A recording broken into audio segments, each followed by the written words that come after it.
আলাইকুম। দাঁড়ান, 5টি হাদিস শুনে যান। 1 নাম্বার হাদিস শরীফ, আকলিস দিনাকা এগফিকাল আমারুল কলিল। হাদিস শরীফের অর্থ তোমার ইমানকে খাঁটি করো, আমলই নাজাতের জন্য যথেষ্ট হইবে। 2 নাম্বার হাদিস শরীফ, খৈরুকুম মান তাআল্লামাল কুরআনা ওয়া আল্লামা। হাদিস শরীফের অর্থ তোমাদের মধ্যে সর্বোত্তম ওই ব্যক্তি যিনি কুরআন মজিদ শিক্ষা করেন এবং অপরকে শিক্ষা দেন।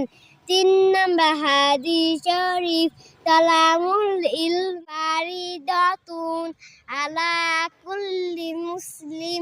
দিনী ইলম তলব করা প্রত্যেক মুসলমানের উপর ফরজ।